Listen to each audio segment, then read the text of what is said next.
Hello, everyone. This is André Campbell, your host of Spiritual IV.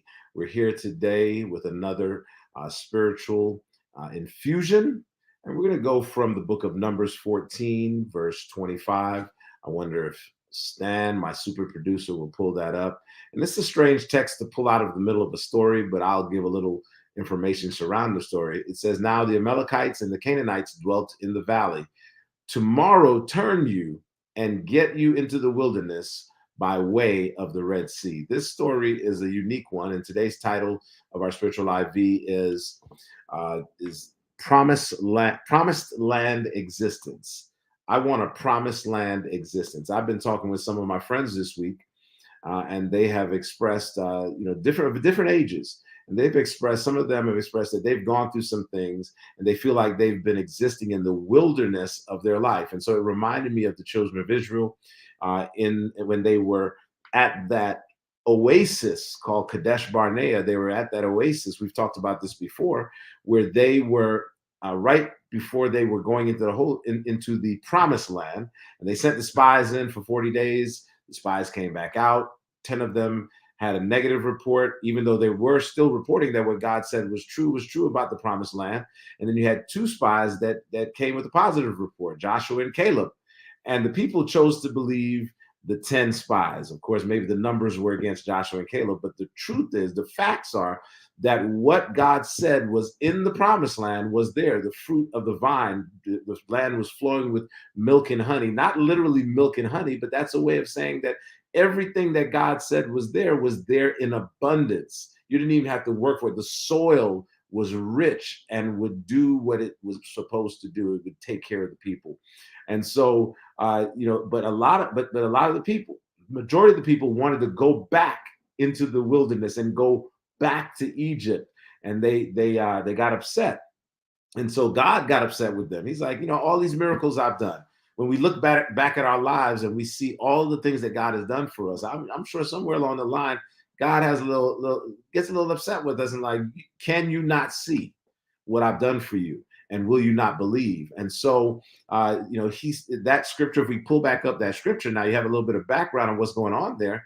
God says to Moses, after Moses begs for them, because God's like, look, I'll just destroy them and I'll make a whole new people for you. I'll rise them up out of the sand of the desert.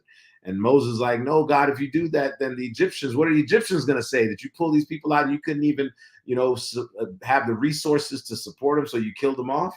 And so God says, okay, I won't kill them, but he says, you know what? Reset the GPS and take them back into the wilderness. They're going to circle the wilderness for the next 38 years, end up being a total of 40 years. But some of us, we've been living our wilderness experience. We've been living that wilderness experience. We've had relationships and we operate in those relationships in ways that gave us some baggage, whatever that baggage may be, right? We've operated in that relationship outside of the bonds of marriage. We've operated in that relationship unfair, unkind, whether it was a not a dating relationship, but maybe a friendship. Relationships that should be meaningful, right? And so we've had those experiences out there. We've had done business dealings. How about that? We've been done business dealings, and we've been in the wilderness of business experiences and dealings. We've had religious experiences, and we thought maybe if I live an ascetic lifestyle, I give up a bunch of things, and I walk this line, that's going to be it. And we realize that that's the wilderness experience. God has a promised land experience. A land flowing in milk and honey, where the soil of that land, I'm not referring to a physical land, I'm referring I'm referring to our lives. When I say physical, I don't mean like land where you with trees and soil. I'm saying the soil of our lives, the existence of our lives can be a promised land experience here and now. I wish I had a lot longer, maybe in a sermon somewhere else, I'll deal with that. But I believe that I'm not the only one. I believe that my friends that I've been speaking with, they're not the only ones, that there are many of us who are sick of the wilderness. And we want to believe what God has said, that there is a promised land existence for us beginning right now. It won't be perfect because this world is full of sin. And some people are always going to be on the lookout to take advantage of others. But I pray for God's protection over you.